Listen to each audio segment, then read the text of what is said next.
देवगढ़ के एमएलए कैलाश गहलोत जी, हमारे शिक्षा सचिव अशोक कुमार जी, शिक्षा डायरेक्टर हिमांशु जी, दिल्ली सरकार के अन्य अधिकारीगण, प्रिंसिपल, टीचर्स, कैडेट्स, पेरेंट्स, आप सब लोगों को मेरा नमस्कार, सबको मेरा प्रणाम, जय हिंद। आज एक बहुत शानदार सपना पूरा हुआ लगता है। हम लोगों ने साल 2 साल पहले सोचा था कि दिल्ली के अंदर कोई सैनिक स्कूल नहीं है। दिल्ली के जो हमारे बच्चे फौज में जाना चाहते हैं, देश के लिए सेवा करना चाहते हैं, देश के लिए मर मिटना चाहते हैं, देश की सुरक्षा में जाना चाहते हैं, उनके लिए कोई फॉर्मल सिस्टम नहीं है जो उनको फौज में भर्ती करने के लिए तैयार कर सके। बहुत सारे बच्चे अपने से जाते थे, अपने से तैयारी करते थे, एनडीए की भी तैयारी करते थे, अलग अलग एंट्रेंस की तैयारी करते थे, लेकिन कोई फॉर्मल सिस्टम नहीं था जिसके ज़रिए बच्चे तैयारी कर सकें।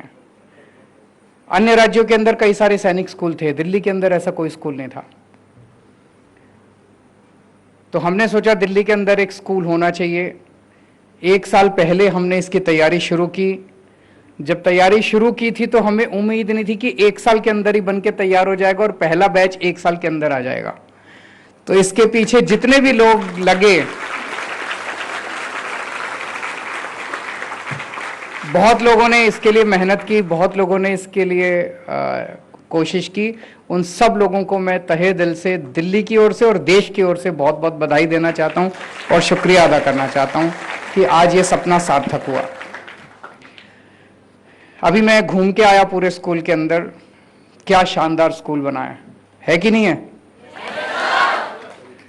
सो all of you are very proud कि आप पहला बैच हैं इस स्कूल के, जो इतना शानदार स्कूल, सैनिक स्कूल बना है ये।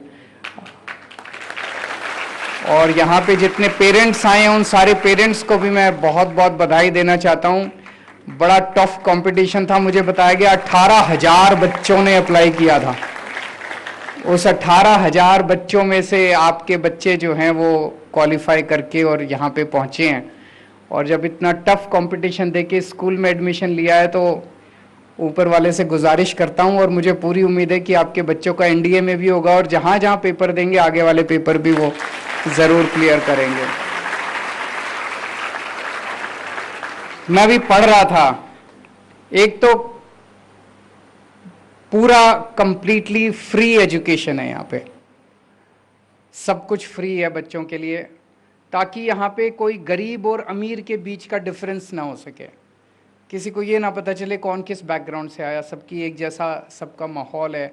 तो जो हम सपना देखा करते थे अपने आंदोलन के टाइम में, मैं और मनीष जी आंदोलन से निकले हुए हैं, हम लोग सोचते थे कि देश के अंदर एक समान शिक्षा प्रणाली होनी चाहिए जिसमें अमीरों के और गरीबों के बच्चे एक साथ बैठ के पढ़ें।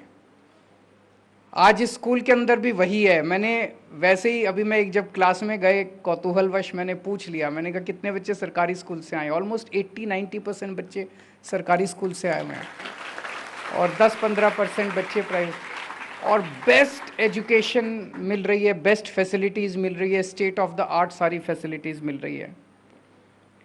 यहाँ पे मुझे बताया गया है कि सारी वो ऑफिसर लाइक क्वालिटीज़ सिखाई जाएंगी जो आर्मी में होती है ना, ऑफिसर लाइक क्वालिटीज़ फौज में होती है।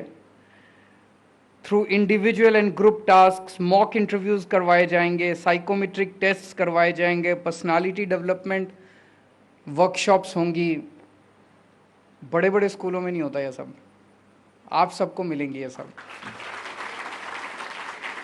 एनडीए के लिए, नेवल एकेडमी के लिए, यूनिफॉर्म्ड सर्विसेज के लिए जितने एंट्रेंस एग्जाम्स हैं, जितनी एंट्रेंस वो हैं, उनके सब के लिए आपको तैयार किया जाएगा। जैसे अभी अब जिस स्कूल उसमें क्लास में गए, हमने पूछा क्या पढ़ा रहे हैं, तो टीचर ने कहा ट्रिग्नोमेट्री। बोले ट्रिग्नोमेट्री पे ज़्यादा ध्यान दे रहे हैं क्योंकि 10 क्वेश्चन ट्रिग्नोमेट्री के आते हैं एनडीए में। मुझे बहुत अच्छा लगा सुन के कि पेपर के हिसाब से करा रहे हैं कि ज़्यादा से ज़्यादा बच्चे जो हैं वो क्वालिफाई करें और एनडीए के अंदर जाएं।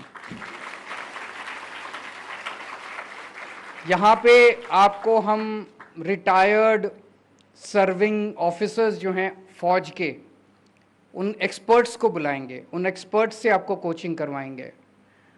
जो ट्रेंड इंस्ट्रक्टर्स हैं उनको बुलाया जाएगा, उनसे आपको कोचिंग करवाई जाएगी।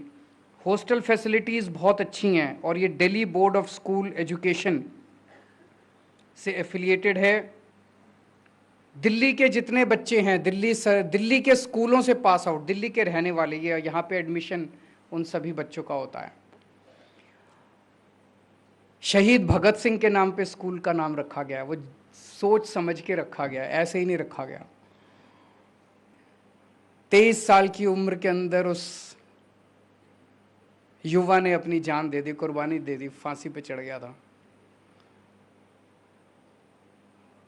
अब हमें कई बार ध्यान नहीं आता कि आज़ादी कैसे मिली थी, कितने लोगों ने कुर्बानी दी थी, किस तरह से आज़ादी मिली थी। बहुत लोगों ने कुर्बानी दी थी। अब तो हम अपना 23 साल की उम्र में तो लड़के अपनी गर्लफ्रेंड ढूंढ रहे होते हैं, नौकरी ढूंढ रहे होते हैं। कौन देश के बारे में सोचता है 23 साल की उम्र में?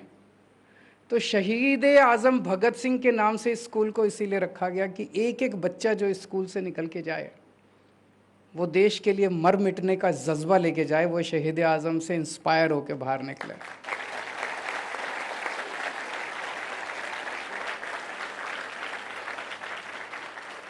मुझे पूरी उम्मीद है कि आपके अंदर वो अलग अलग तरीके से, अलग अलग एक्सरसाइजेस से, अलग अलग इंस्पिरेशनल लेक्चर से वो जज्बा जरूर भरा जाएगा। लेकिन एक चीज़ हमेशा ध्यान रखना, आपको जो इतनी शानदार ये फैसिलिटीज़ मिल रही हैं, इसके अंदर इस देश के गरीब से गरीब आदमी का भी योगदान है। ये आपको सरकार के टैक्स से ये सारी सुविधाएं मिल रही है। और कई बार जब हम आपस में बात करते हैं ना, तो लगता है यार देश में 130 करोड़ लोगों में से 4 करोड़ लोग ही टैक्स देते हैं, 5 करोड़ लोग ही टैक्स। इस देश का गरीब से गरीब आदमी भी टैक्स देता है। बाजार से जब वो आटा खरीदता है, पेंसिल खरीदता है, पेन खरीदता है, भिखारी भी जब बाजार से चावल या आटा खरीदता है, दाल खरीदता है, तो उसके ऊपर टैक्स लगता है, जीएसटी लगता है, एक्साइज ड्यूटी, तरह तरह के टैक्स लगते हैं। तो एक गरीब से गरीब आदमी भी टैक्स देता है। उस टैक्स के पैसे से सरकार चलती है, उस टैक्स के पैसे से आपका ये स्कूल चलता है। तो आपको बनाने में इस देश के गरीब से गरीब आदमी का योगदान है, उसको हमेशा याद रखना। कई बार एक घमंड आ जाता है, यार 18,000 बच्चों ने परीक्षा दी थी, मैं तो क्वालिफाई होके आया हूँ, मैं तो ये हूँ, मैं तो वो हूँ, एक घमंड आ जाता है। ये याद रखना कि आपकी इस पूरी पढ़ाई के अंदर इस देश का गरीब से गरीब आदमी कंट्रीब्यूट कर रहा है। यहाँ से पास आउट होके आपको उसका एहसान चुकाना है। ये तो हो गई ट्रांजैक्शनल बात। लेकिन एक कहा जाता है ना, you should not ask what your country has given you, you should ask what you have given to your country. अगर देश ने आपके लिए कुछ भी नहीं किया, भारत हमारी माता है, माँ के लिए, माँ से कभी ये थोड़ी पूछते हैं, माँ का तो प्यार होता है। तो हमारी माता के लिए, भारत माँ के लिए हमेशा सब कुछ न्यौछावर करने के लिए our entire life has to be dedicated towards that.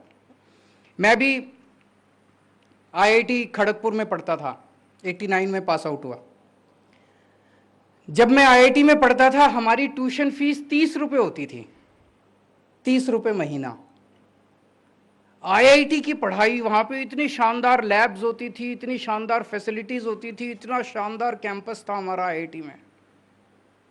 30 रुपये महीने में तो वो पढ़ाई नहीं हो सकती ना। इसका मतलब देश मेरे लिए कितना कुछ कर रहा था। उसी टाइम सोचा था हम लोगों ने कि कई बच्चे बाहर चले गए, विदेश चले गए, विदेश जाके सेटल हो गए। कई लोग जब आप उनसे बात करो, वो कहते हैं यार भारत में क्या रखा है, सारे सिस्टम खराब हैं, I don't want to live here any more, ऐसे कई लोग बोलते हैं और चले जाते हैं। अगर सारे ही बाहर चले गए तो भारत को ठीक कौन करेगा? अपना ही तो देश है। फिर भारत को ठीक करने वाला कौन? हमें ही तो ठीक करना है। जैसा भी है भारत हमारा है, जैसा भी है मेरा देश हमारा है, इसको ठीक भी हमें ही करना है। तो हम सबको मिलके इसको ठीक करना है। तभी मैंने सोचा था बाहर नहीं जाएंगे, यहीं रहेंगे, यहीं लड़ेंगे, यहीं मरेंगे, यहीं कटेंगे और यहीं रह के ठीक करेंगे अपने देश को। तो देश के लिए अपने को जीना है, देश के लिए मरना है, इस भावना के साथ आप सब लोग 12वीं के बाद दुनिया में कदम रखेंगे। मैं पूरी उम्मीद करता हूँ यहाँ पे जितने बच्चे आ रहे हैं, बहुत कठिन टेस्ट दे के आ रहे हैं, बहुत कठिन सिलेक्शन प्रोसेस है। मैं पूरी उम्मीद करता हूँ कि आप लोग का सबका जो जो आपने सपना देखा है, हर बच्चे का अपना सपना होता है 11वीं 12वीं के अंदर, मैं ऐसे करूँगा, मैं वहाँ जाऊँगा, मैं ये, भगवान आपका सबका, हर बच्चे का सपना पूरा करे और आप बाहर निकल के जिस भी क्षेत्र में जाएं उसी क्षेत्र में खूब तरक्की करें और खूब देश की सेवा करें। जय हिंद।